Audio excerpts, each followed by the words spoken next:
नमस्कार भक्तजनों। जब हम अपने जीवन में ईश्वर को चुनते हैं तो वह हमारे जीवन की दशा और दिशा दोनों को बदल देते हैं और उसके बाद आरंभ होती है एक अनंत आध्यात्मिक यात्रा जो हमें अपने अस्तित्व के अंतिम गंतव्य तक पहुंचा सकती है। और इसी यात्रा का एक पड़ाव है श्रावण मास।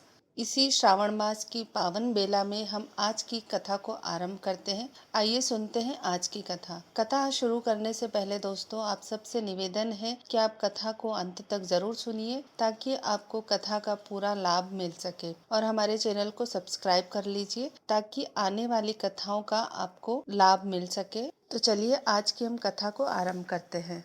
भगवान शंकर सनत कुमार से बोले, अब तुम श्रावण शुक्ल तृतीया तिथि को किया जाने वाला स्वर्ण गौरी का व्रत सुनो। इस दिन प्रातःकाल स्नान करके 16 उपचार से भगवान शिव एवं माता गौरी की इस प्रकार पूजा करनी चाहिए। हे देवाधिदेव, मेरे द्वारा की गई पूजा को आप स्वीकार करें। गौरी माता के व्रत की पूर्ति के लिए सोह बायने दंपतियों को देकर कहना चाहिए, मैं माता गौरी के प्रीत्यर्थ तथा व्रत पूर्ति के लिए उत्तम ब्राह्मण दंपतियों को बायना देती हूँ। चावल के आटे से निर्मित 16 पकवान बांस की 16 टोकरियों में रखकर उन पर वस्त्र रखकर पत्नी सहित 16 ब्राह्मणों को बुलाकर निवेदन करें, मैं व्रत की संपूर्णता और फल प्राप्ति के लिए यह बायना देता हूँ। अलंकार आदि से संपन्न पतिव्रत धर्म से युक्त शोभन सुवासिनी इसे आप स्वीकार करें। इस प्रकार 16, 8, 4 या 1 वर्ष तक करके उद्यापन करना चाहिए। पूजा की समाप्ति पर कथा सुनकर व्यास जी का पूजन करना चाहिए।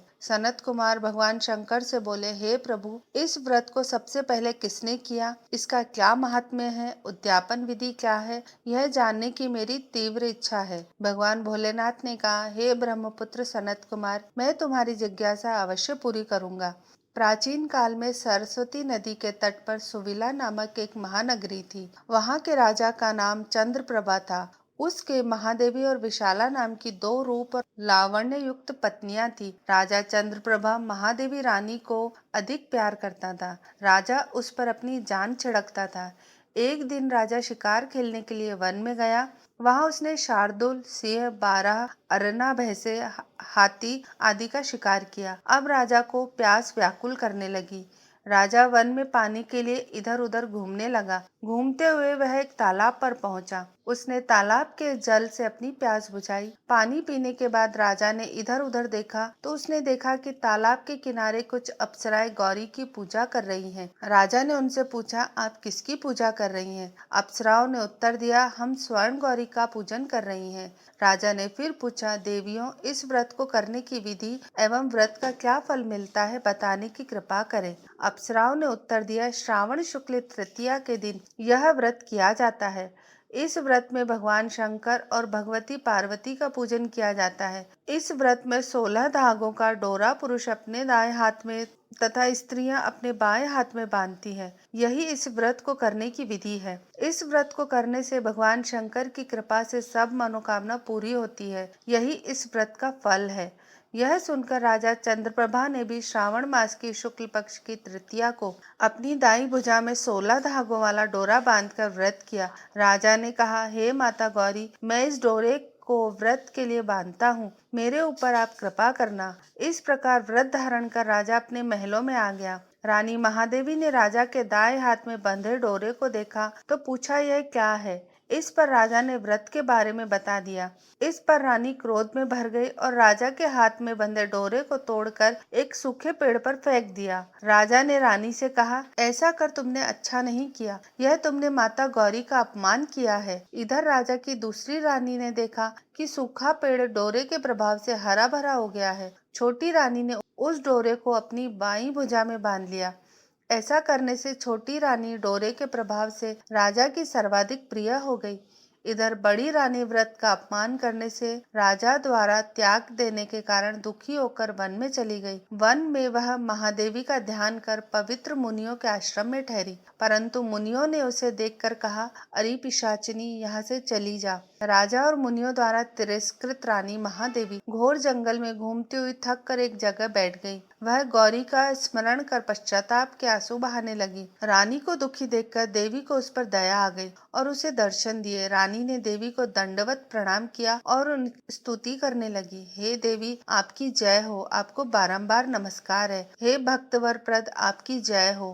हे मंगल मंगल रूपे, आपकी जय हो। इस प्रकार भक्ति के द्वारा देवी से वर प्राप्त करके बड़ी रानी ने गौरी अर्चन करके व्रत किया। व्रत के प्रभाव से राजा बड़ी रानी महादेवी को वनों से महल में ले आया। देवी के प्रसाद से राजा तथा उसकी दोनों रानियों की सब इच्छाएं पूर्ण हुई। दोनों रानियों सहित राजा संपूर्ण राज्य का उपभोग कर समृद्धशाली हो गया। अंत में राजा व दोनों रानियां देह त्याग कर शिवलोक चली गईं।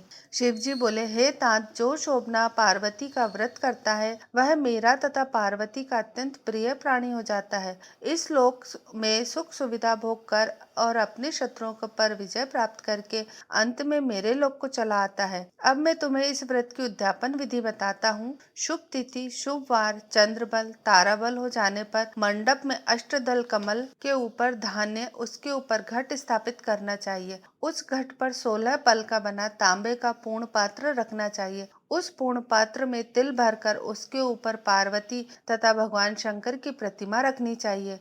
इसके ऊपर 2 श्वेत कपड़े और श्वेत रंग का यज्ञोपवीत रखा जाता है। विधि पूर्वक वेद मंत्रों से पूजन कराकर रात में जागरण करना चाहिए। अगले दिन प्रातःकाल पूजन करके हवन करें। पहले ग्रह होम फिर आधान होम करना चाहिए। जौ मिश्रित तिल को घी में मिलाकर 1000 या 100 प्रधान आहुतियां देनी चाहिए। इसके बाद वस्त्र, अलंकार, धेनु आदि से आचार्य की पूजा करनी चाहिए। 16 बायने निकालकर ब्राह्मणों को देना चाहिए और उन्हें भोजन कराना चाहिए तथा भोजनोपरांत दक्षिणा भी देनी चाहिए। इसके बाद अपने मित्रों संबंधियों को भोजन कराना चाहिए तथा स्वयं भी भोजन करना चाहिए। और इस प्रकार भगवान शिव ने सनत कुमार को स्वर्ण गौरी का व्रत बताया और उन्होंने सभी कार्यों को पूर्ण करने वाले इस व्रत को सुनकर महान आनंद प्राप्त किया। और इस प्रकार ईश्वर सनत कुमार संवाद में श्रावण मास महात्म्य में स्वर्ण गौरी व्रत कथन नामक 12वां अध्याय पूर्ण हुआ। और यही थी हमारी आज की श्रावण मास की कथा। इस कथा की अगली कड़ी के साथ हम आपसे कल फिर मिलेंगे। तब तक के लिए हर हर महादेव, जय श्री महाकाल। अगर आपको हमारी ये कथा अच्छी लगे तो आप इस वीडियो को लाइक करिएगा, इसे अपने परिवार और मित्रों के साथ शेयर करिएगा ताकि उन्हें भी भगवान शिव की कृपा प्राप्त हो सके।